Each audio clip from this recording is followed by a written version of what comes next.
Good evening, ladies and gentlemen. It's a delight to be back in Seattle, and particularly to be here for 2 days in a row with no rain. I'm a San Franciscan. I've had all kinds of contacts with you. George Pocock, most of you probably never heard of, greatest boat builder in the world. And he built the boats, Gator shells, that University of Washington and University of California used to compete, including in the World Olympics. And I also have been climbing around here.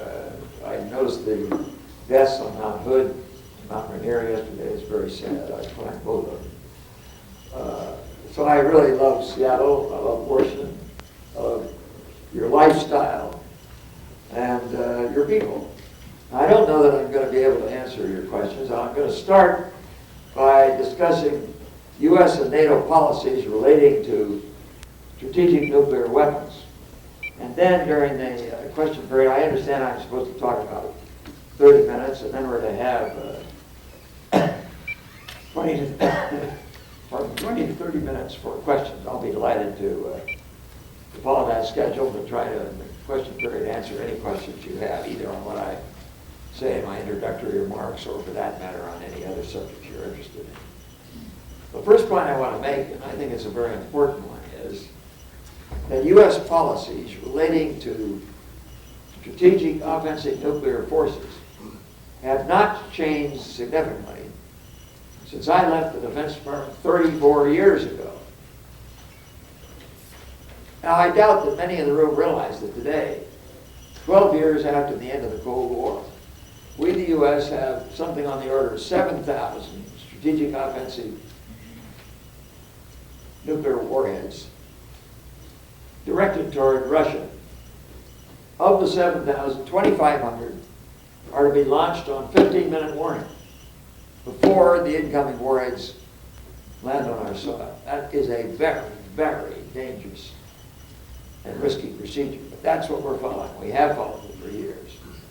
The Russians have something on the order of 6,000 nuclear warheads directed at us. We don't know for sure. There are launch procedures, but I think they're roughly the same. It's a very, very dangerous situation. And you must understand that each of our 7,000 deployed warheads has a destruction capability roughly 20 times that of the Hiroshima and Nagasaki bomb.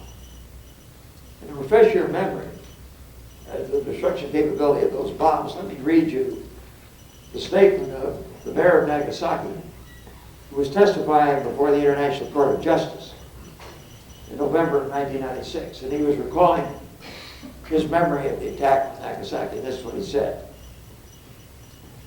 Nagasaki became a city of death, where not even the sound of insects could be heard. After a while, countless men, women, and children began to gather for a drink of water at the banks of nearby Urakami River. Their hair and clothing was scorched, their burnt skin hanging off in sheets like rags.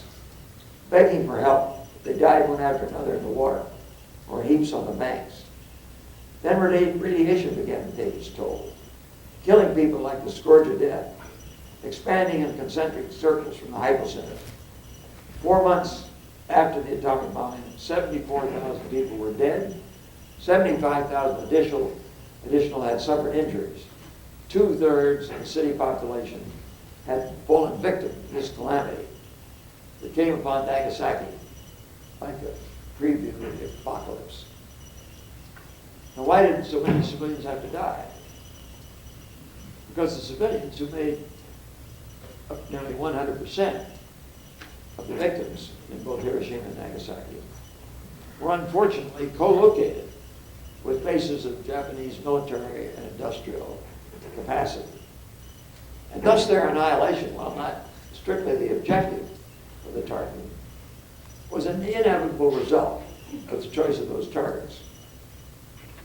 And I think it's worth noting in this regard that at one point during the Cold War, we, the U.S., had targeted on Moscow alone over 200 nuclear warheads.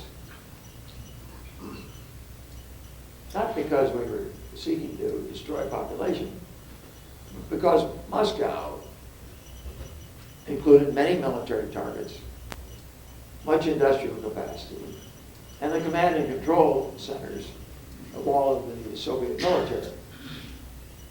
The statement that our nuclear weapons do not target population is totally misleading in the sense that our so-called collateral damage of our nuclear strikes would include tens of millions of Russian civilian dead.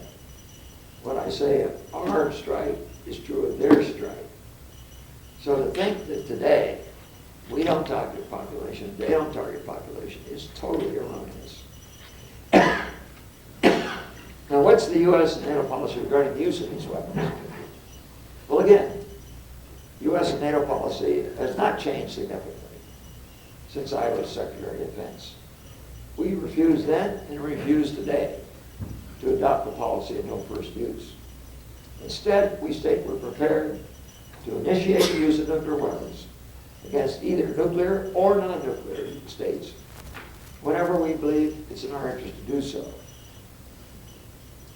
The use of nuclear weapons against non-nuclear states, by the way, would be a violation of what are known as our negative assurance commitments, in which we have stated we would never launch a nuclear weapon against a non-nuclear state unless that state was in alliance with a nuclear power. Now, do these weapons possess military utility? This is a very, very important question. Perhaps we should address it more fully during the question period. But the short answer is no. They have no military utility other than to deter one's opponent from their use.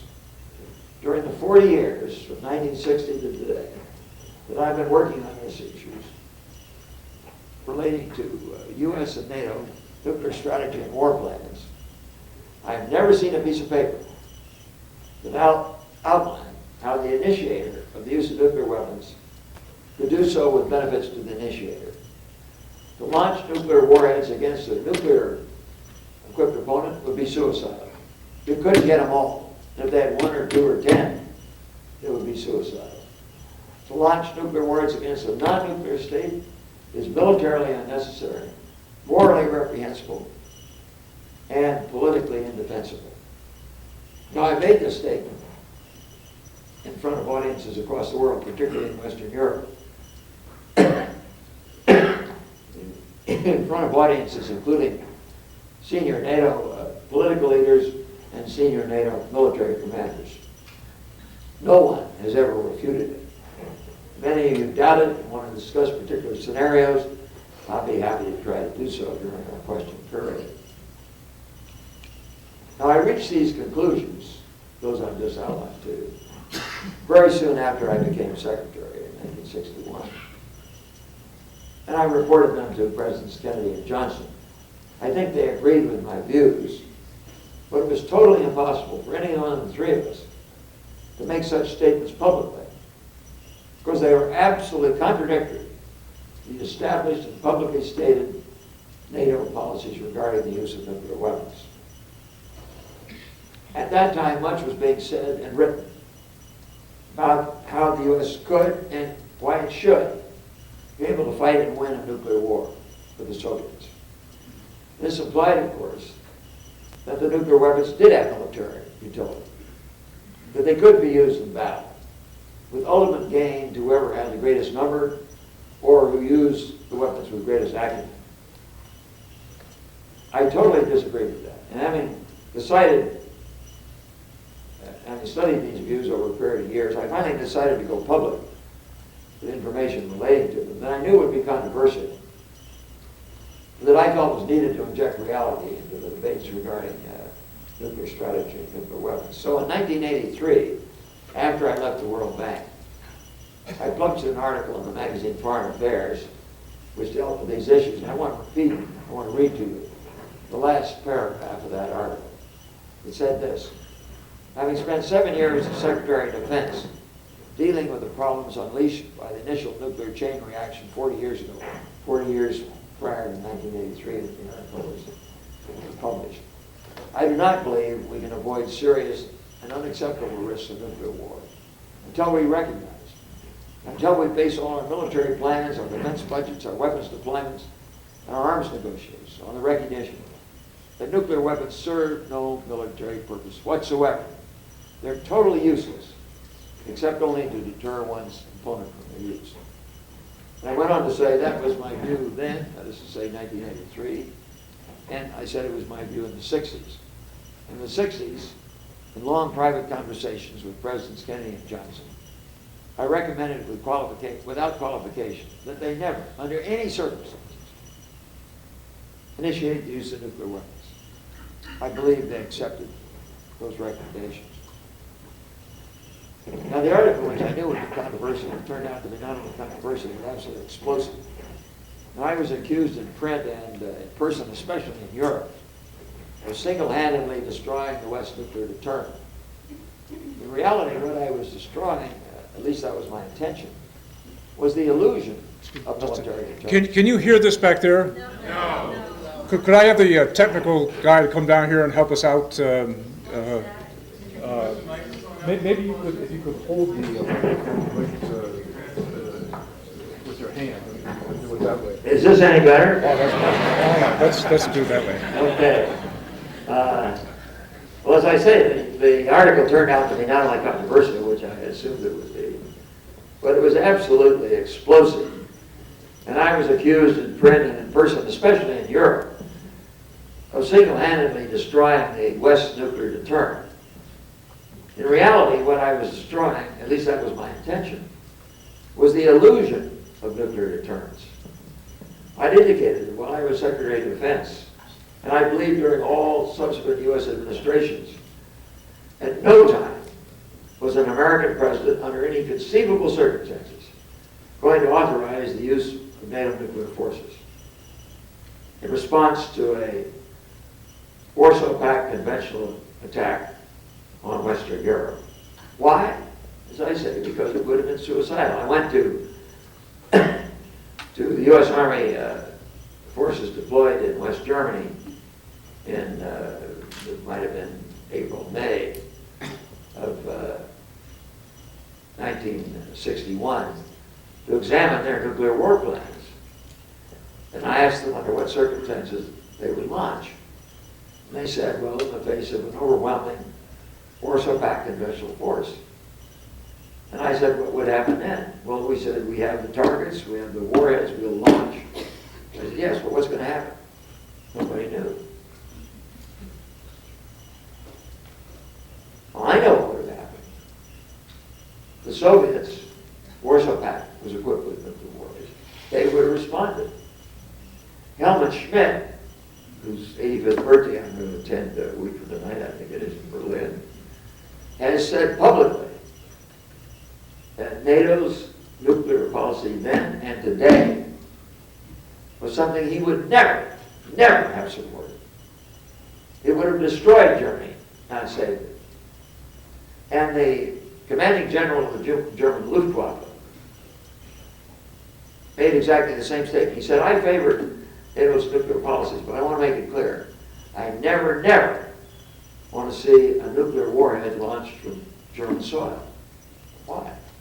Because he knew the Soviets, the Warsaw Pact, would retaliate with nuclear weapons directed at German soil. So in truth, for nearly 40 years, with respect to our stated nuclear policy, I think it can be said the emperor had no clothes. I don't believe that after 1960, by which date the Soviets had acquired sufficient nuclear force to survive the first strike by the U.S., which was far superior in numbers.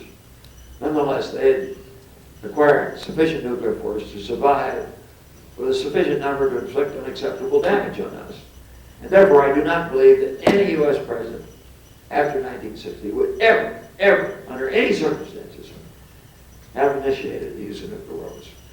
Not Eisenhower, not Kennedy, not Johnson, not Nixon, not Ford, Carter, Reagan, Bush, Clinton, or George W. Bush. Nor would our allies have wanted them to do so. I mentioned what Helmut Schmidt has said publicly. Several of the senior British chiefs who, in succession, were chiefs of the British Defense Staff, Lord Mountbatten, Field Marshal Lord Carver, others, have stated under no circumstances would they ever have recommended following NATO's nuclear policy. Now, do we pay a price other than in financial terms, which to me are not the important issue there? Do we pay a price other than in financial terms for maintaining these nuclear forces? And the answer is yes. The price is a risk, and to me an unacceptable risk, of the use of the weapons, either through accident or as a result of misjudgment or miscalculation in times of crisis. As to accidents, senior Russian military officials have stated that due to lack of resources, the Russian nuclear arsenal is increasingly at risk of accidents, theft, serious malfunction in its command and control systems. And as for risk of inadvertent use, the Cuban Missile Crisis demonstrated that the U.S. and the Soviet Union, and indeed the rest of the world, came within a hair's breadth of nuclear disaster in October 1962. 5 conferences following that crisis were held involving senior Soviet, Cuban, U.S. diplomatic and military personnel that had participated in their governments during the crisis to review the actions taken and to draw lessons from them. By the conclusion in Moscow in January 1989, the third of those meetings, I think it had become clear that the decisions of each of the three nations before, during, and after the crisis had been distorted by misinformation, misjudgment, miscalculation. Some of us, particularly President Kennedy and I, believed the U.S. faced great danger. The Moscow meeting confirmed that judgment. But during the subsequent conference in Havana, chaired by Castro in January 1992, 29 years after the event, we learned for the first time how seriously Kennedy and I had underestimated the dangers. While in Havana, we were told by the former Warsaw Pact Chief of Staff, General Gribkov, that in 1962, at the height of the crisis, on Saturday, October 27, and Sunday, October 28, at a time when the CIA was saying they did not believe there were any nuclear warheads on the soil of Cuba. And as a result, the majority of Kennedy's military and civilian advisors were recommending launch of an attack on Cuba. We learned initially in January of '62 and later in November of '62 in publications in Moscow that at that time the Soviets had 162 nuclear warheads there, 90 for use against a tactical force, an invasion force, and roughly 70 for use on the intermediate range missiles that were targeted on U.S. East Coast cities, putting 90 million Americans at risk. And later that month, in November, we learned more. We learned that at the height of the crisis on that Friday, the 26th, and Saturday the 27th, General Pliav, the Soviet commander in Cuba, had instructed his nuclear storage site commander to move warheads closer to the delivery vehicles in anticipation of the invasion and the possible launch against both the invasion forces and against the East Coast cities. And the next day, Malinowski, the Soviet defense minister, received a cable from Pliav informing him of that action. Malinowski sent it into Khrushchev. Khrushchev scrawled, approved across it, and sent it back to Malinowski. Clearly, there was a very high risk that in the face of a U.S. attack, which, as I said, the majority of Kennedy's military and civilian advisors were recommending at the time, the Soviet forces in Cuba would have decided to use their nuclear weapons. Now, we didn't speculate about what would have happened, about what would have happened in that case. We can predict the results with certainty. Our force would not have had nuclear weapons. Admiral Dennison, who was the designated commander of the force that was formed to possibly invade Cuba, had sent a cable to the Joint Chiefs and to Kennedy and me saying that he had information that the Soviets in Cuba had tactical nuclear warheads, and he requested authority to equip our force with them. Kennedy 9 said he was crazy as hell. And we refused to allow an authority to nuclear weapons. Of course, he was right.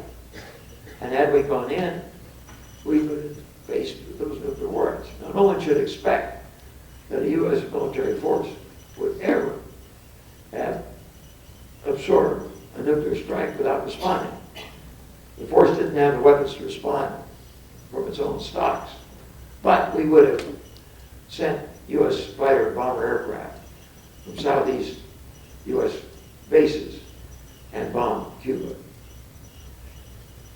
Now, what lessons can we draw from what I told you about the Cuban Missile Crisis? The lesson, if it hadn't been clear before, was, I think, made so in Havana when we first began to learn from General Gribkov that those nuclear wars were there. He didn't know, we didn't know they were there. And once we expressed shock when he began to talk about it, he clammed up. So we never learned in Havana the full details of how many were there. But we learned enough to know that it would have been a nuclear disaster. So I said to Castro, I want to ask you two questions. First, were you aware of the Soviet deployment of tactical nuclear warheads and plans for their use? And secondly, if you were, what was your interpretation or expectation of the possible effect on Cuba? How did you think the U.S. would respond? What might the implications have been for your nation and for the rest of the world? And Castro's reply was chilling. This is what he said, I'm quoting from the transcript. Now, we started from the assumption that there was an invasion of Cuba, the nuclear war would erupt. We were certain of that. We'd be forced to pay the price. We'd disappear. Would I have been ready to use nuclear weapons? Yes. I would have agreed to use the nuclear weapons. As a matter of fact, we learned later, he'd actually sent a cable to Khrushchev on it. It was either Thursday night or Friday night, the 25th or 26th of October, recommending to Khrushchev that he initiate the use of nuclear weapons in the face of a U.S. invasion. So yes, I would have agreed in the event of invasion you're talking about, with the use of nuclear weapons. If Mr. McNamara or Mr. Kennedy had been in our place, had their country been invaded, or their country was going to be occupied, I believe they would have used nuclear weapons. Now, I hope President Kennedy and I would not have behaved as Castro suggested we would have. His decision would have destroyed his country. Had we responded in a similar way, the damage to our own country would have been disastrous. But human beings are fallible. We all know that. The conventional wisdom is don't make the same mistake twice. We all make mistakes. Don't make the same mistake twice. Well, we may make it 2 or 3 times, but we don't make it 4 or 5. We learn. There's a learning curve. There isn't going to be any learning curve with respect to nuclear weapons. You make a mistake, and you're going to destroy nations. I think most of you, and I don't see many in the room who conceivably could have held positions of military command, but most of you don't understand the meaning of the phrase fought a war. What it connotes is that military operations are far more complex than civilian operations. The variables are greater. The unpredictability and undetectability and unpredictability of those variables is greater. And the result is that there are far more mistakes made in military operations than there are in civilian. Any military commander who's honest with you will tell you that in the midst of combat, he made errors. He killed people, often his own people, and frequently enemy that he didn't intend to kill because of errors of judgment. That's what happens with conventional weapons. But nuclear weapons will destroy nations. And I think, therefore, that we should conclude what I believe, that the indefinite combination of human fallibility and nuclear weapons carries a very, very high risk of destruction of nations. To me, a totally unacceptable risk. Now, before turning to the administration's program for nuclear forces, I want to say one word about the moral implications of U.S. and NATO nuclear strategy. This is a highly controversial subject. I was amazed, I guess it was yesterday, it seems a week ago, but I guess it was only yesterday, that I spoke to two classes in Jackson School on the subject of nuclear strategy. And I made this point about the moral implications of nuclear strategy. And I was totally unpersuasive. I may be with you. If so, please raise the issue in the question period. It deserves more discussion than simply saying it's absurd to take account of moral considerations in developing nuclear policies. In the 1980s, the bishops of the U.S. Catholic Conference embarked on what I think is the most exhaustive and balanced moral examination of nuclear deterrence ever undertaken. They published a pastoral letter entitled The Challenge of Peace. And this is what it included, among others. They said, we cannot avoid our responsibility to lift up the moral dimensions of the choices before our world and our nation. The nuclear age is an age of moral as well as physical danger. We're the first generation since Genesis with the power to threaten the created order. We're the first generation since Genesis with the power to threaten the created order. That is not an exaggeration. Today, we have deployed 7,000 warheads targeted on the Soviet Union. Destructive power on average, 30 times that of the Hiroshima bomb. 210,000 times the destruction capability of the Hiroshima bomb. The Soviets have roughly the same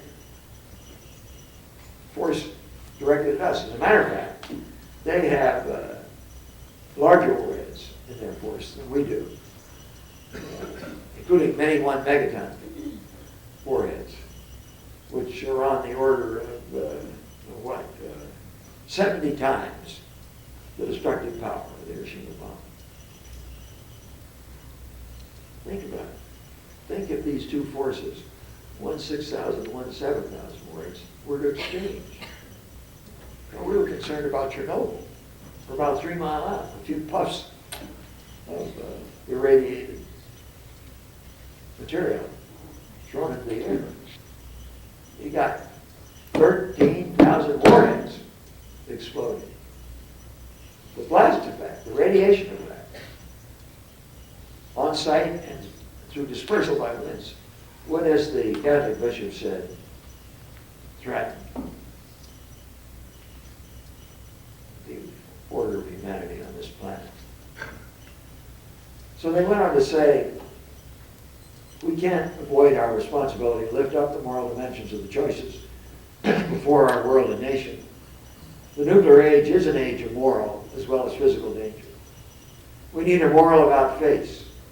The whole world must summon the moral courage and the technical means to say no to nuclear conflict, no to weapons of mass destruction, no to an arms race which robs the poor and the vulnerable, and no to the moral danger of a nuclear age which places before humankind indefensible choices of constant terror or surrender. Now, one need not be a Catholic, I'm not, or even a Christian, to begin to appreciate the seriousness of the bishop's endeavor. Their statement of the problem is arresting. And they have repeated it recently. They continue to hold those beliefs. They analyze the problems of nuclear deterrence within the established parameters of the just war doctrine, the famous Catholic doctrine that goes back hundreds of years.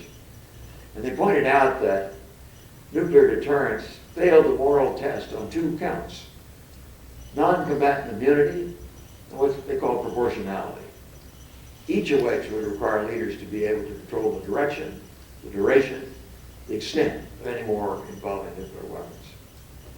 And the bishops left no doubt about their conclusion with regard to limiting or controlling a nuclear war.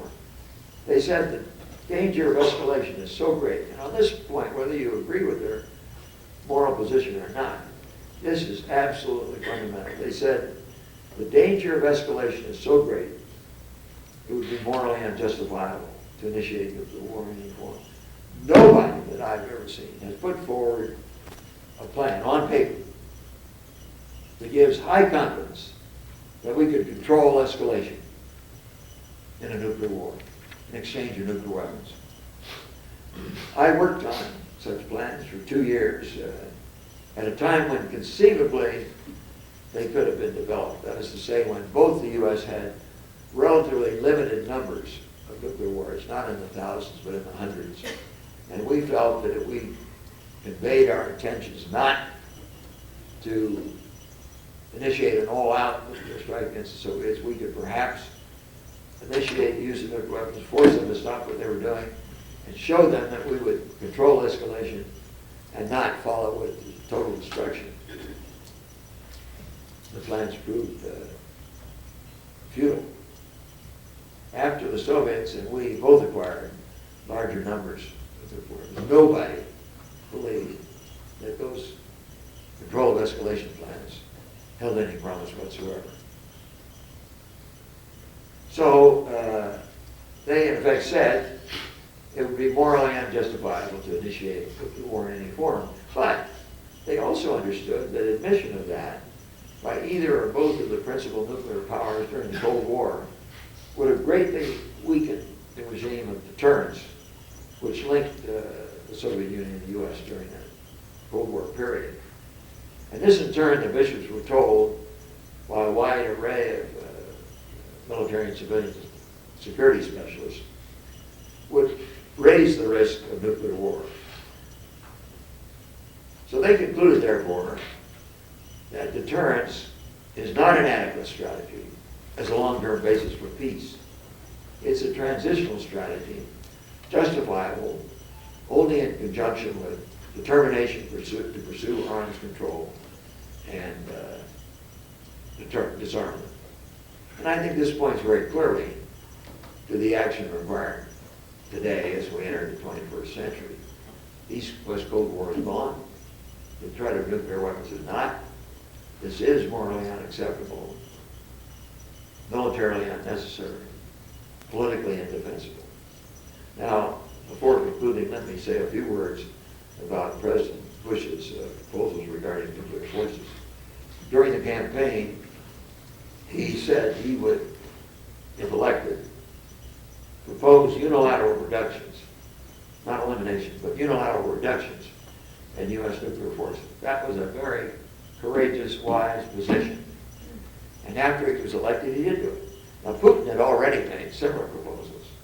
And as you may have read during the meetings of Putin and Bush in Moscow in recent weeks, the two presidents agreed that they would take our present forces of some 7,000 or 6,000 deployed strategic nuclear warheads down to something on the order of 1,700 to 2,200 deployed within 10 years, by the end of the 10-year period.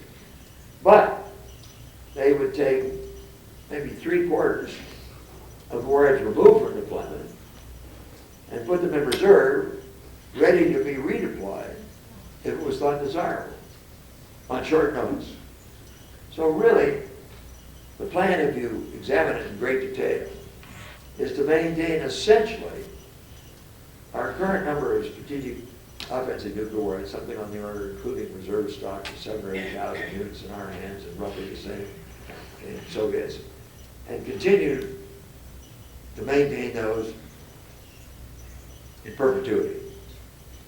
Moreover, the Nuclear Policy Review proposes design a new nuclear warheads, design a new launch vehicles, a new land-based launch vehicle targeted tentatively for 2020, new sea-based launch vehicle targeted for 2030, a new airborne vehicle for 2040. Now, there are many, many implications of such a program. I doubt very much that any of you have really understood it. It was not widely discussed in the press. It's very, very difficult to obtain a printed document that describes what I've just described to you. The National Resources Defense Council has put out probably the most authoritative statement on it, and they state essentially what I've said. Now, I want to mention one implication, or several implications, that are important of such policy, but let me mention just one. The impact on the non-proliferation regime. In administration proposals for our nuclear forces and nuclear policies, and particularly the proposals for the deployment of national missile defense, which I have referred to, are indications of our intention to maintain very, very large offensive and defensive nuclear forces, in fact, perpetuity. That is absolutely contrary to the stated provisions of the Non-Proliferation Treaty, which was extended indefinitely about 5 years ago. And Article 6 of that treaty requires that the 5 existing nuclear powers, that excluded Israel, India, Pakistan, includes China, Russia, France, Britain, and the US. The 5 existing nuclear powers agreed to move toward the elimination of nuclear weapons. Whereas the program I've outlined to you is absolutely contrary to that. And therefore, I think there's a very serious danger the non-proliferation regime will break up. More nations will acquire nuclear weapons. Japan, Taiwan, Middle Eastern, Arab countries, others. And it's relatively easy, once one acquires fissile materials, to build a nuclear weapon. The South Africans built 7 nuclear weapons in a space that's about a quarter the size of this room. As I recall, using something on the order of $25 million. This is in addition to the fissile materials which they had. $25 million and 150 men. So once you acquire fissile materials, you're well on your way to nuclear warheads.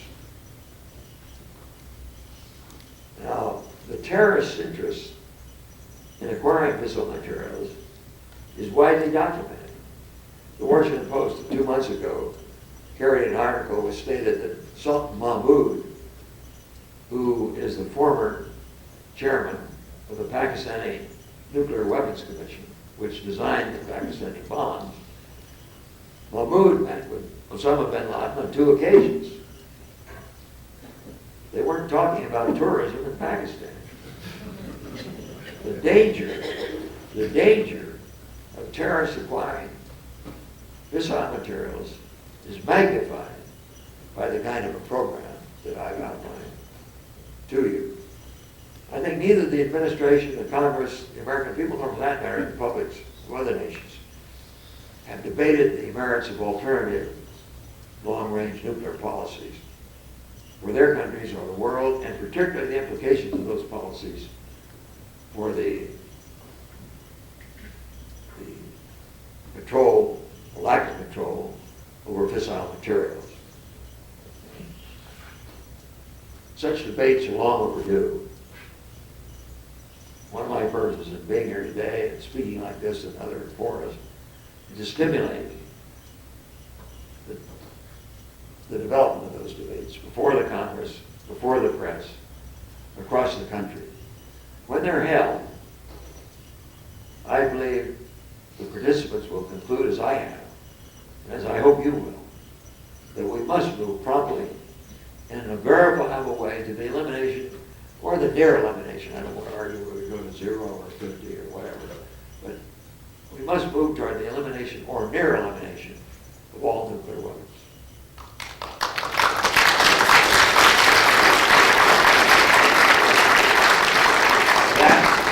That's the message I want to leave with you. Now let's take your questions.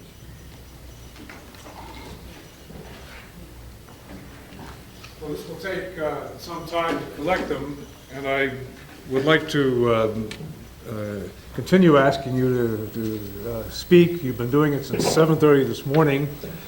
One of the stories that came up yesterday had to do with, this was in response to some discussions with students, a story you told us about going to Moscow for a showing of the film 13 Days, and the response that you got from a submarine commander. Well, this is sounds Could you use the microphone? This sounds totally implausible. But how many of you saw the movie 13 Days? Raise your hands. Well, a lot did.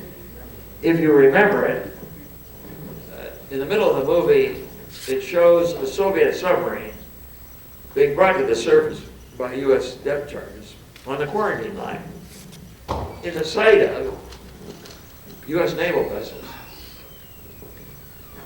In any event, the Soviets heard of 13 Days. They wanted to see it.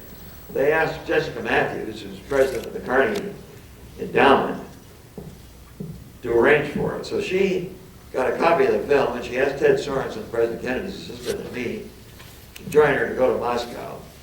She said, we'll show the film, and then the two of you will hold a panel discussion with two Soviets, one of whom was General Gribkov, who was the man at the meeting Castro chaired in January 1992 that first told us about the nuclear warheads in Cuba. The two of you will hold a panel discussion, and then we'll open the floor to discussion. So we did. And in the discussion period, an old guy got up. He looked, I'm not exaggerating, he looked exactly like Osama bin Laden. Had a bushy hair, totally unruly. And speaking in Russian, he said, I am Commander X. He said, I commanded the submarine brigade. We had 4 submarines. We sailed from Russia to the quarantine line. You saw one of mine brought up on the quarantine line. And he said, each submarine, and this was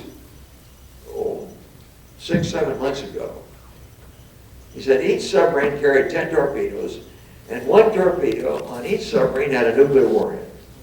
That is the first time that anybody in the West knew that those submarines were there and that they had nuclear warheads. I was so shocked, I lost my cool, and I didn't ask him what his rules of engagement, what his instructions were regarding use. But when I got back, Newsweek had heard I was there, and they said, what happened? And I told them the story. So they sent a reporter where they tracked this guy down. He said, well, yeah, you want to know the rules of engagement? He said, we assumed we'd be out of communication with our headquarters in the Soviet Union on many occasions, which is understandable. And therefore, we were instructed to launch when we thought it desirable. So here's this guy floating around there doing that. But that's not the end of it. I'm losing my memory. But did I tell you about how Khrushchev used the public radio transmitter on Sunday, the 28th of October? I don't think so. I told other people. Let me tell you what happened. I think the Cuban Missile Crisis was the best managed foreign policy crisis, the best managed defense crisis of the post-war, First World War II period.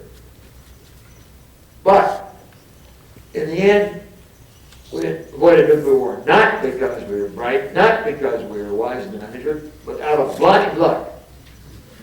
And to illustrate the point, let me tell you what happened. After a full day of discussion on Saturday, October 27th, debating the executive committee, the pros and cons of many policies to get the missiles out, the majority of Kennedy's advisors, as I say, were in favor of an attack. We didn't resolve the issue that night. The CIA was saying there were no warheads there, and they thought the first 20 were coming on a ship named Poltava. Khrushchev, however, knew the warheads were there.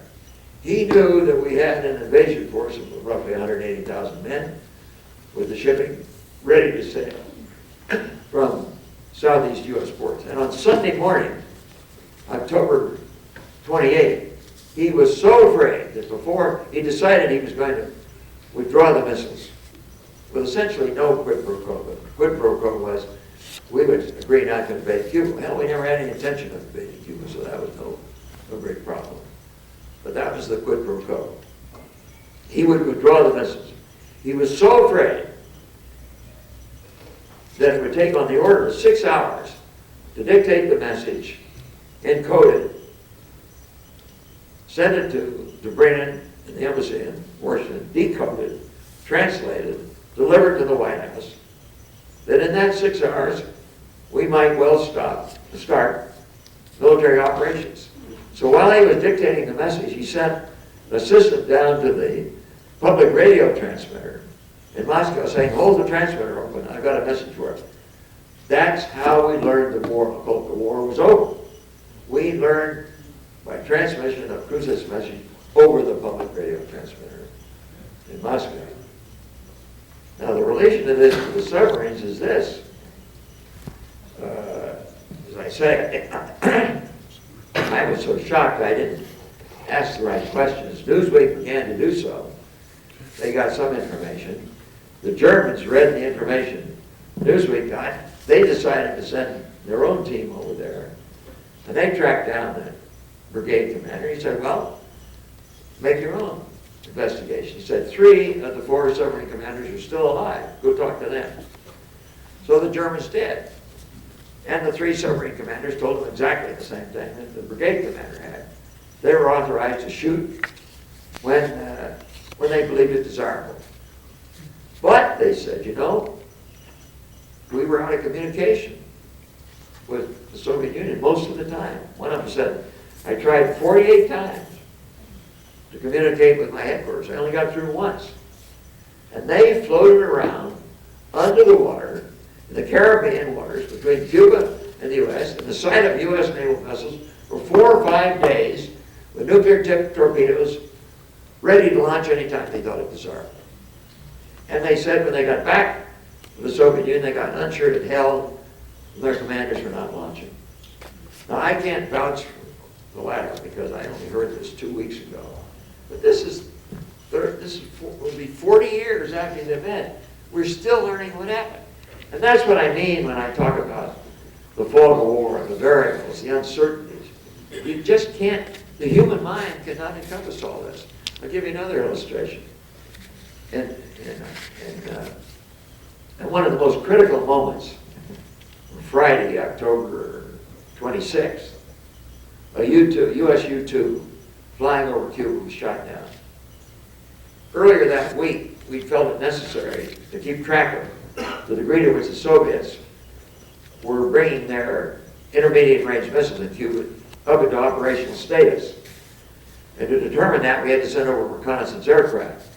If we sent over low-level reconnaissance, the Cubans were capable of knocking those down with anti-aircraft fighter aircraft. So we dared not do that. So we said, we'll send down U-2s. Now we knew that the Soviets had surface-to-air missiles on Cuba capable of knocking down a U-2, but they were under Soviet command. And we assumed that if Khrushchev issued an order to knock down the U-2, it would be intended escalation on his part. And we would therefore have to respond with an attack. So we said, we'll send the U-2 over. If it's shot down, we'll respond with an attack. We won't even meet.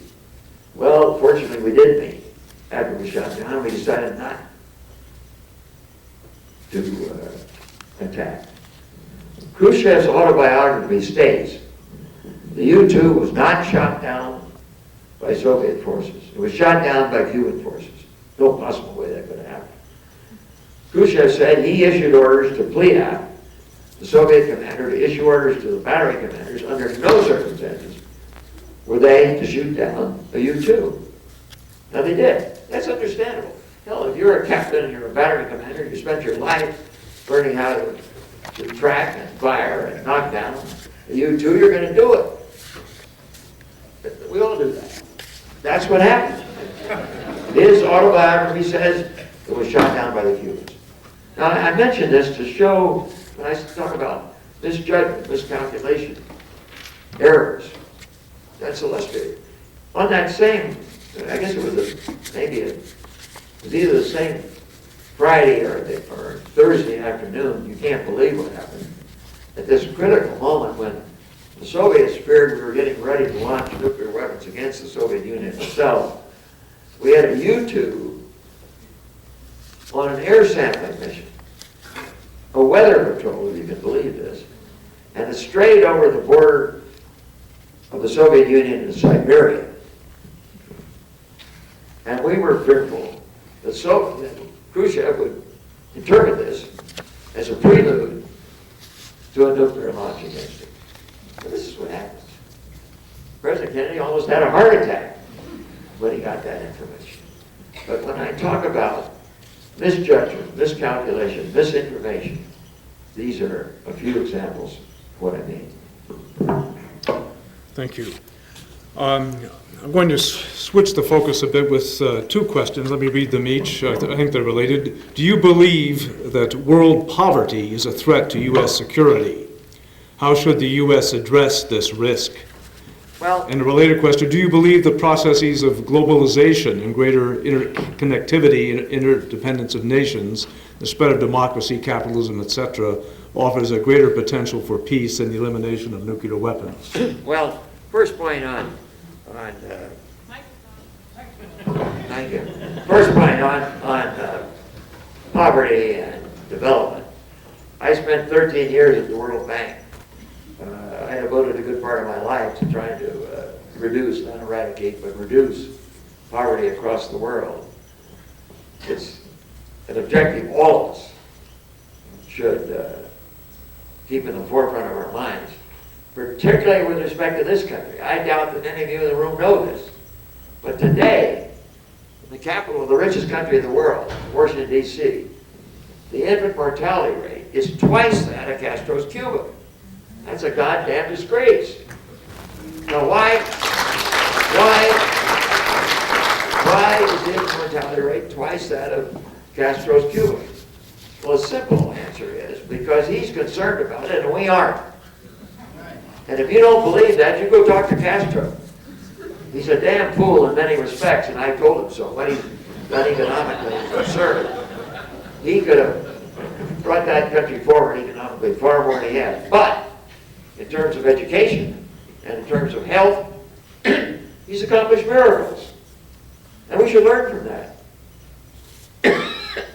When I first heard this, I checked into it. I found out the statistics were correct. And then I tried to find out why our infant mortality rate was twice that of Castro's Cuba. Well, one of the reasons is that it's not just the infant mortality rate in Washington, D.C. that's twice Castro's Cuba. The African-American infant mortality rate is twice the white infant mortality rate in this country. And Washington has a very high percentage of African-Americans, 70%, so you have that kind of a situation there. So then I began to look into that. Why is the African-American infant mortality rate twice that of whites? Well, infant mortality in part is a function, not solely, but in part, a function of low birth weight. So I checked on the birth weights in Washington, they're low. Now, why are they low? Because of inadequate prenatal care. And why is the prenatal care inadequate? Because 40 million Americans lack adequate health insurance. And if you don't believe that, read the New York Times last week. There was an absolutely fascinating article about 3 or 4 days ago that said 18 million Americans die each year because of inadequate health insurance. That is totally disgraceful. This is way off the topic of poverty reduction and development. But the point I want to make is that we human beings should be sensitive to these issues, whether it occurs in our society or in other societies. And I don't think we should be sensitive to them only if we feel that there's some direct connection between poverty and terrorism. I don't think there is. If you look at what happened September 11th, I don't think that was primarily a function of poverty. That was a function of well-educated, well-financed Muslims who had a hatred of the U.S. And I might say with some reason. And if somebody asked me earlier today, how do we deal with hatred? Well, the answer is I don't really know. But the first thing to do is try to find out what contributes to it. And I'll tell you one of the things that contributes to Muslim hatred of the West today, particularly the U.S., and that's the relationships between Israel and Palestine. But we're not going to deal with the terrorist problem effectively. And it isn't a question of focusing on poverty. It's a question of focusing on hatred. And can we do anything to reduce it? I think we can.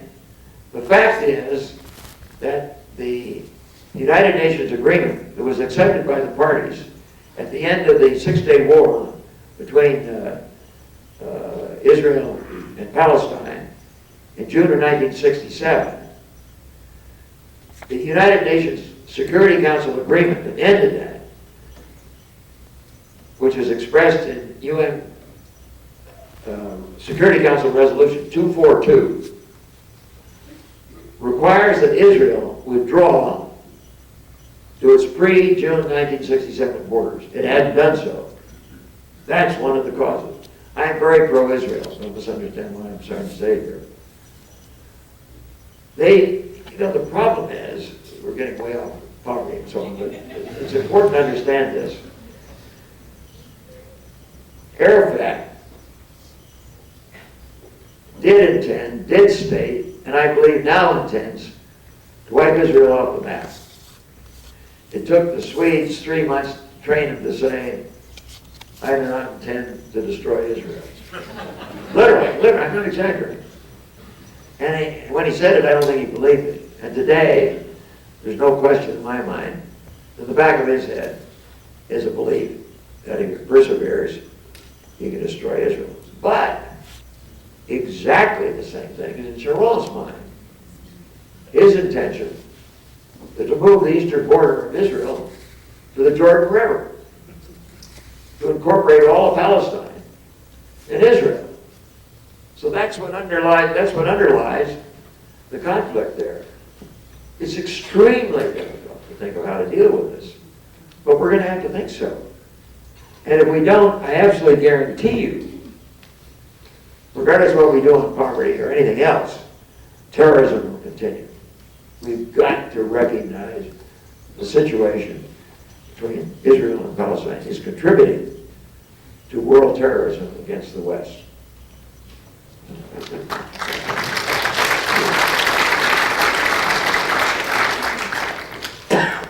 I have 10 or 12 questions having to do with India and Pakistan. I've picked the shortest to read.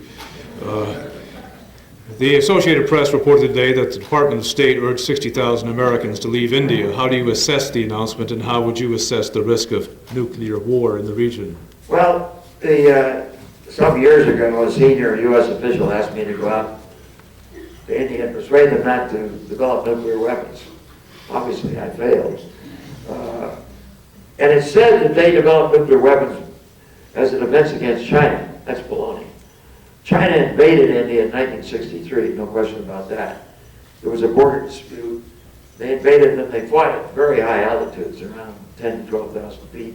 The Indians brought troops up from the plains. They had suffered from pulmonary edema. It was an ungodly mess. But the Chinese, after they met their border requirement, a few tens of square miles they incorporated, they stopped. So it's not correct to say that India today fears an aggressive China, and they have nuclear weapons to prevent that. That's not true at all. Nor is it really true to say they have nuclear weapons to defend against Pakistan. They were much better off. I tried to make it clear to them before they had nuclear weapons. They were better off then without nuclear weapons vis-a-vis Pakistan than they would be after they got it. Why? Because their conventional forces were much larger. You read the data today, it said there are 1 million troops on the line of demarcation between Pakistan and India. 700,000 Indians and 300,000 Pakistanis. The Indians are way ahead in conventional forces today. They try to take advantage of that militarily, because if they try to do so, the Pakistanis will respond with nuclear weapons. So it's a very, very, very dangerous situation. And I don't have any easy answer. I think what we have to do is try to keep them talking. I'm very glad that the President has sent Rumsfeld out there. And I hope that he and some of the other senior Americans who are there or going there will be able to persuade the Indians and Pacs to dampen down the conflict. I don't know how to resolve it. There's no easy solution. As you know, Kashmir is a divided country, divided literally into, I'll call it a pack-oriented portion and an Indian-oriented portion, and divided in terms of religion, Hindu versus Muslim.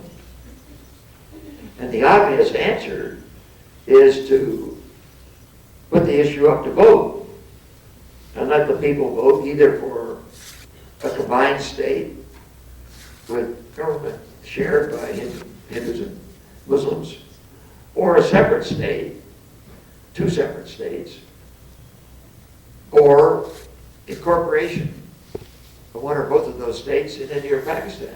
But neither Pakistan or India is willing to permit or to consider votes. So I don't know what can be done. The first thing that can be done is do what we're doing. Send people out to say to Musharraf, you are going to destroy yourself. You're going to destroy Pakistan. And I believe this would happen. If he does not restrain the insurgents in Pakistan-controlled territory who have been infiltrating into Hindu-controlled Kashmir, if he does not restrain them, the Indians are going to respond militarily, and a war will result. I haven't any idea how it would end. It would be disastrous for both sides. So we must try to convince each side to talk. But these are emotional issues. They feel as strongly about that as we do about 9/11 and the terrorists. And we're not about to negotiate with bin Laden if we ever get it. And they're not about to negotiate with each other. But we've got to try to move them into that relationship. I think it's wise, by the way, to take the dependents out, State Department officer dependents. It removes one factor that could complicate the issue. We did that on several occasions while I was secretary. I have three historical questions dealing with Vietnam. I'll read them in order of ascending generality. Can you comment on the origins of your strong position for shutting down our Vietnam military operations at the May 8, 1963 Secretary of Defense's meeting in Honolulu? Another question, can you briefly summarize your post... Read the question again. This has to do with a comment on the origins of your strong position for shutting down our Vietnam military operations, a position adopted, this person says, at a meeting. Maybe I don't understand the question, but before you go to the others, let me just say, sadly, I didn't take that position. We should have shut it down. We didn't. There were many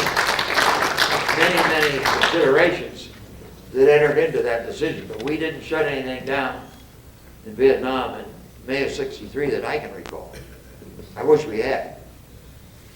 That comes to this question. Can you briefly summarize your post-Vietnam War analysis of how the war might have been prevented and what institutional, political, governmental changes we should be considering to prevent another such war? And the final question, why were we in Vietnam, really? Well, that's a very good question, and most of you don't know the answer to it. But it's very, very clear. I think we were wrongly there, don't misunderstand me. But we were there for a very clear reason. We were there because it was part of the Cold War. And not only Eisenhower, but most authorities on the Cold War, the National Board of Estimates, the CIA officers, Eisenhower had said, and he met on his last day in office, which was January 19, 1961, with President-elect Kennedy and Dean Rusk, the Secretary of State designate, and me, and then George Bundy, the security advisor, and Doug Dillon, the Secretary of the Treasury, with his counterparts, to say to us that if it was necessary to preserve the independence of South Vietnam, we should put U.S. troops there. Because if we didn't, in his words, the dominoes would fall. Now, what he meant was that Communist China and Communist Soviet Union were backing the Hanoi efforts to take over South Vietnam, and if they succeeded, that China and the Soviet Union would use South Vietnam as a springboard from which to subvert and extend their hegemony across all of Southeast Asia and perhaps even South Asia, but certainly across Thailand and Malaysia and Indonesia and, as I say, possibly India. That was why we were there. And I think it was a wrong analysis. And I've forgotten exactly how the question was phrased, but something about summarizing the summarize your post-Vietnam analysis of how the war might have been prevented. Absolutely. I'm going to be self-serving. Buy 2 of my books. I'm very serious. On one occasion, I even offered to pay for it. I'm not going to do that tonight. Because a number of people did buy them. They sent me the bills. And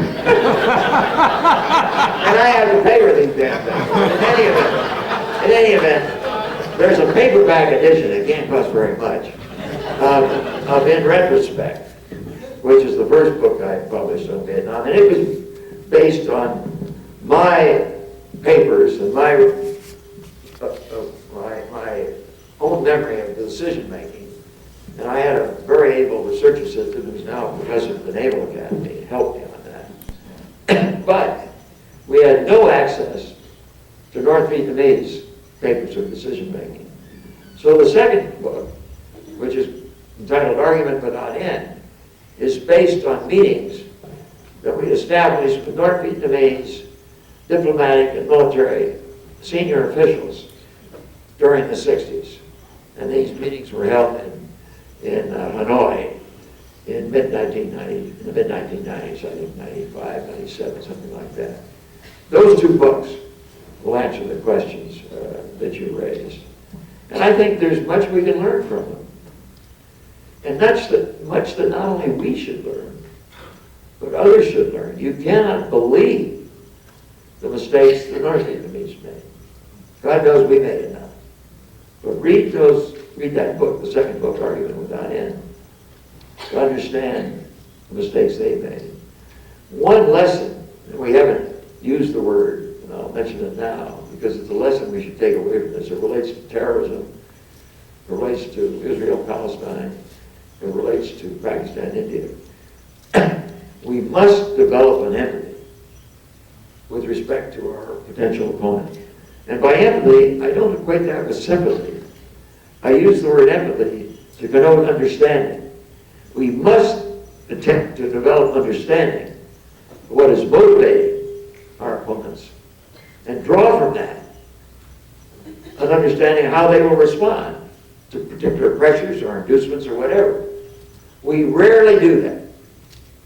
We certainly didn't do it well with respect to Vietnam. I don't really think we're doing it well today with respect to Arab Israel or India, Pakistan. We must empathize.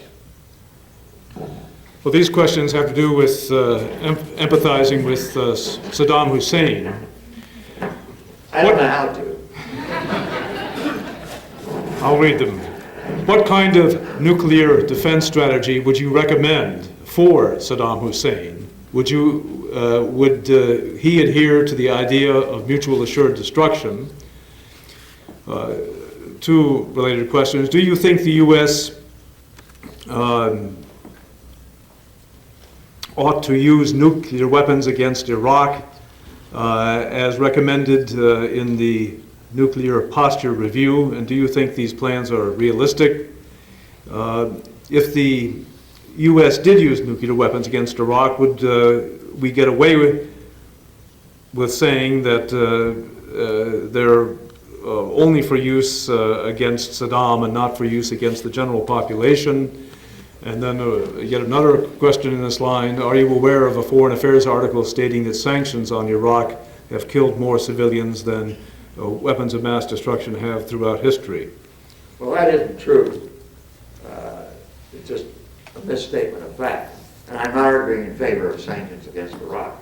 The sanctions against Iraq have not killed more civilians than all weapons of mass destruction throughout history. That just is not a fact. Now, Iraq, there isn't any easy answer. It's an extremely difficult problem. The only good thing I can see is come out of the Israeli-Palestine conflict is that it's forced us to delay our invasion of Iraq. We're not talking about it for next year. And I think that's a tremendous advantage. And I'm not saying we should never invade. I'm just saying we better damn well think it through before we do. And I don't think we have. I was talking to somebody today, and they said, well, don't you think Bush Sr. made a terrible mistake when he didn't force a regime change when we had Iraq at our mercy? And I said, no, I don't think he did. I said, whom would he have put in? Well, the person said, I don't know. Well, I said, you better damn well find out before you make a regime change. You may end up with somebody worse. Or you may end up with a permanent occupation force. Maybe there's nobody. Maybe we're going to have to govern.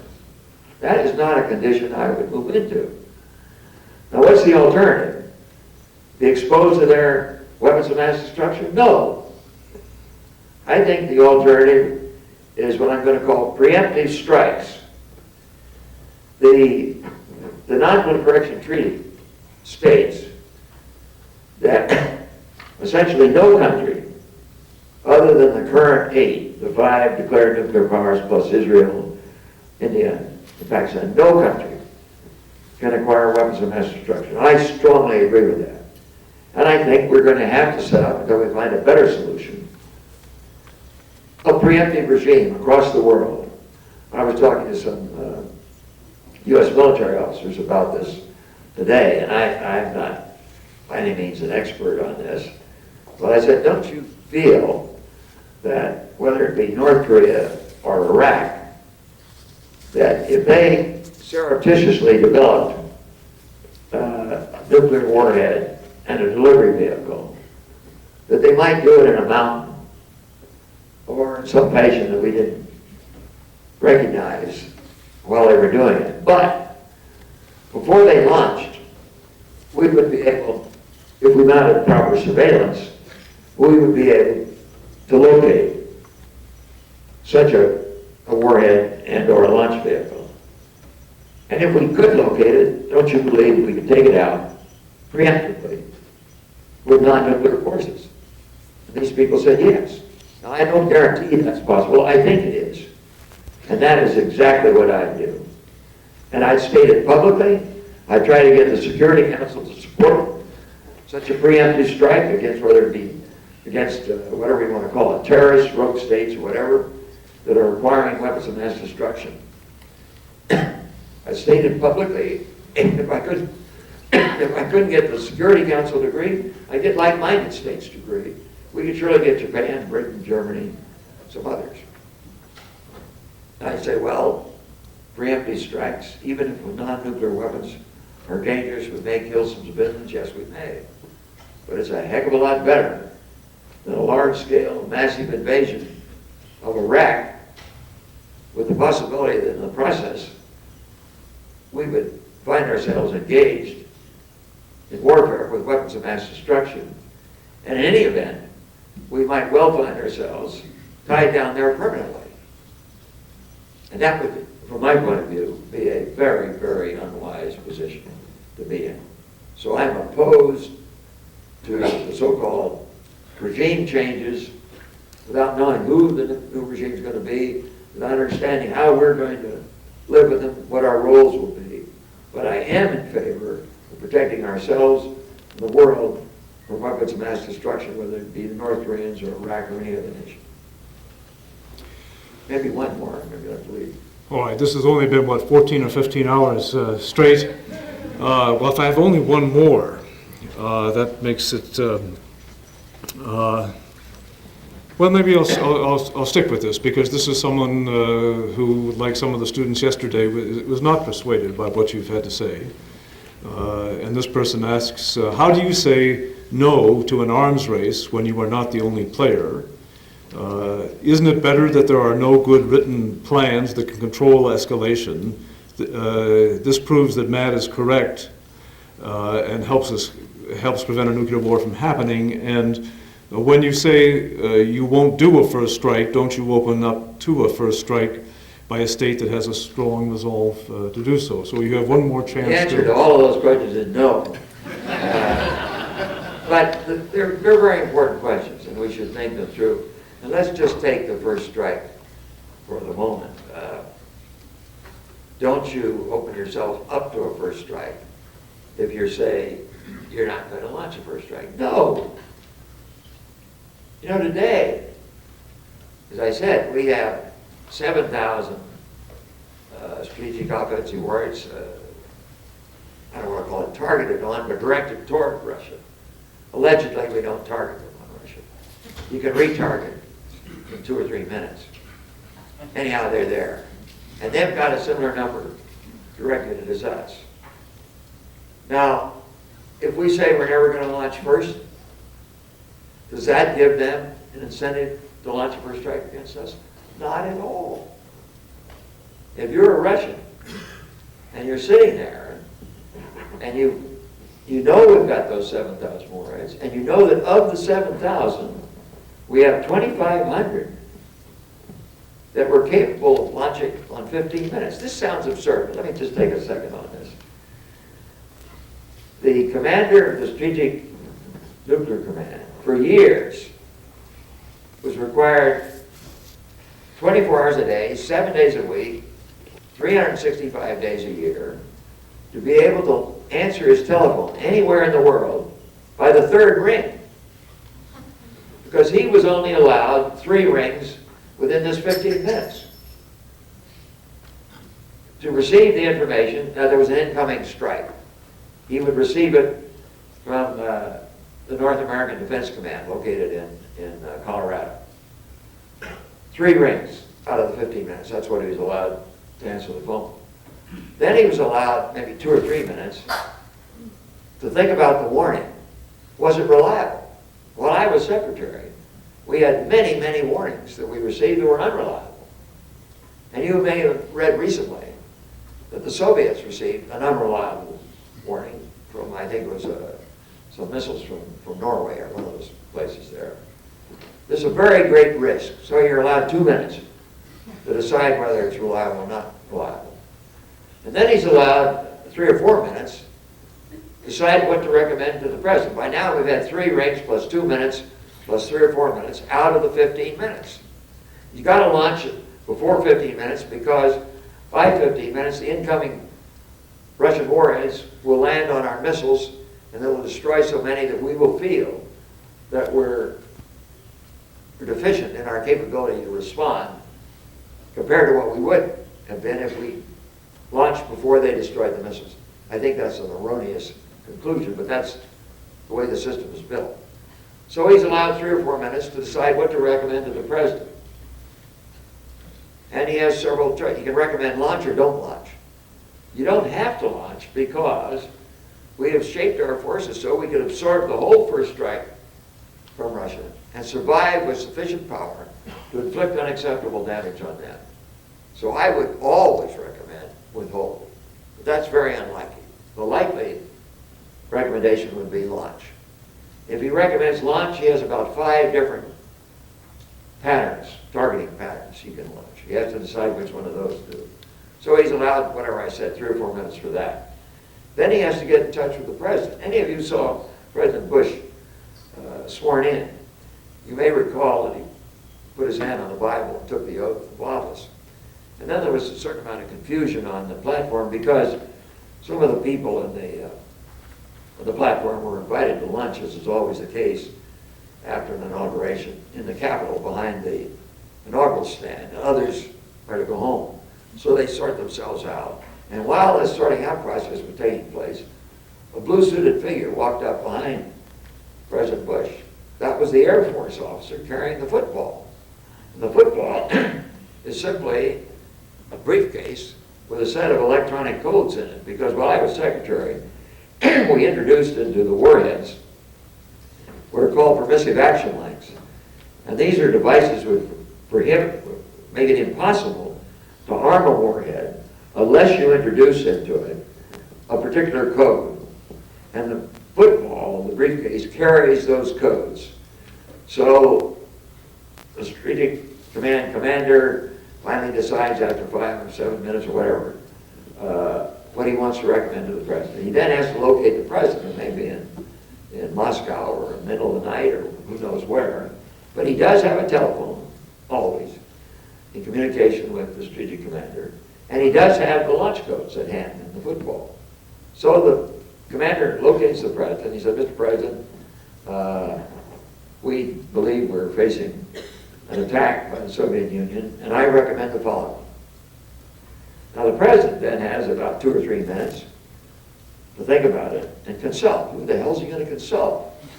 If he's in Moscow or middle of the night or whatever, no matter what it is. If he only has 2 or 3 or 5 minutes, we're using that 15-minute period up very rapidly. Who's he going to consult? Well, probably at maximum 2. The chairman of the Joint Chiefs and the Secretary of Defense. So he consults them. And he decides with great pain what to do. There isn't any easy solution. Launch or don't launch. And having decided, he then has to communicate that decision by telephone with the launch codes to the launch sites. And the launch takes place. All of that must be done within 15 minutes. It's absolutely insane. The opportunity for mistakes is fantastic. That's where we are today. We've got to ultimately change it. Thank you very much. It's been a great pleasure.